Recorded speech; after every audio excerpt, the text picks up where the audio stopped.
आखिर कौन है वो शख्स जिसके नाम से पाकिस्तान क्रिकेट का खून खौल उठता है? कौन है वो रेफरी जिसे देखकर पीसीबी की धड़कनें तेज हो जाती हैं? कौन है वो चेहरा जिसके एक फैसले ने पाकिस्तान के 2 स्टार खिलाड़ियों का करियर तक तबाह कर दिया था? जी हां, हम बात करें जिम्बाब्वे के पायक्रॉफ्ट की, जिनका नाम एशिया कप 2025 में इंडिया पाकिस्तान भिड़ंत के बाद एक बार फिर सुर्खियों में। एशिया कप 2025 का महामुकाबला भारत बनाम पाकिस्तान। टॉस के वक्त जब सूर्य कुमार यादव और सलमान अली आगा आमने सामने आए तो दुनिया भर की निगाहें थी इस हैंडशेक पर, लेकिन हुआ उल्टा। दोनों ने हाथ तक मिलाना गवारा नहीं समझा और मैच के बाद तो माहौल और भी गर्मा गया। इंडिया ने जब पाकिस्तान को 7 विकेट से धूल चटा दी, तब भी भारतीय खिलाड़ियों ने पाकिस्तान टीम से हाथ मिलाने से इनकार कर दिया।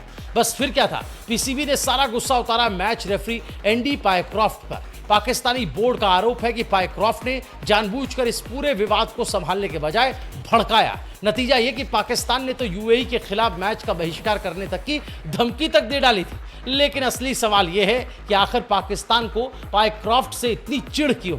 दोस्तों, कहानी यहीं से दिलचस्प हो जाती है। पायक्रॉफ्ट नाम का यह शख्स सिर्फ एक रेफरी नहीं है, बल्कि इंटरनेशनल क्रिकेट में एक सख्त जज की पहचान रखता है। जिम्बाब्वे के लिए उन्होंने महज 3 टेस्ट और 20 वनडे खेले, कुल 447 रन बनाए।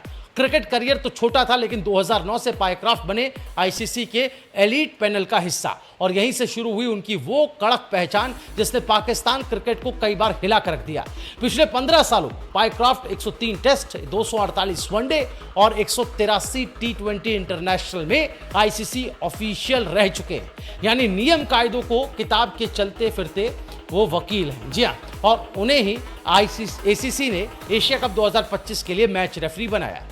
अब आते हैं उस कड़वे अतीत पर। पाकिस्तान के 2 दिग्गज क्रिकेटर सईद अजमल और मोहम्मद हफीज।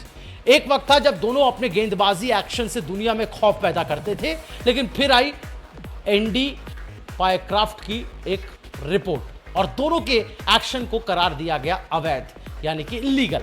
नतीजा, करियर डगमगा गया, चमक फीकी पड़ी और पाकिस्तानियों के दिल में पायक्रॉफ्ट के खिलाफ नफरत की जड़ें गहरी होती चली गई। इतना ही नहीं, साल 2018 का केप टाउन टेस्ट याद है?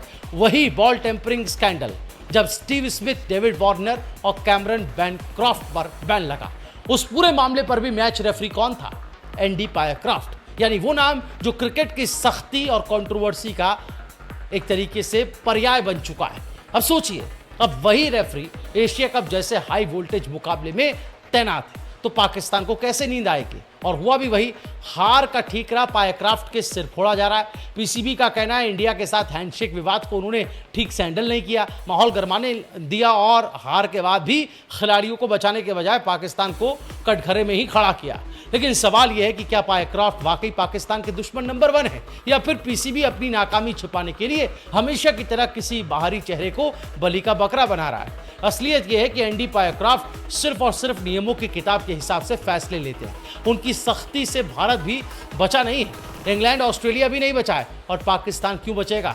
अगर पाक क्रिकेट फैंस का मानना है कि हर बार सबसे ज्यादा चोट उन्हीं पर होती है, तो दोस्तों पायक्रॉफ्ट का नाम सिर्फ एक रेफरी का नाम नहीं, ये उस क्रिकेट जज का नाम है जो मैदान पर किसी की दोस्ती या दुश्मनी नहीं देखता। वो देखता है कि सिर्फ नियम और देता है फैसला वही, चाहे वो पाकिस्तान हो, इंडिया हो या हो ऑस्ट्रेलिया। अब देखना ये होगा कि एशिया कप 2025 में एंडी पायक्रॉफ्ट की मौजूदगी आगे क्या नया ड्रामा लिखती है। क्या पाकिस्तान वाकई कोई बड़ा कदम उठाएगा पायक्रॉफ्ट के खिलाफ, या फिर एक बार फिर हार का ठीकरा सिर्फ उन पर फोड़कर अगले मुकाबले में मैदान पर उतर जाएगा?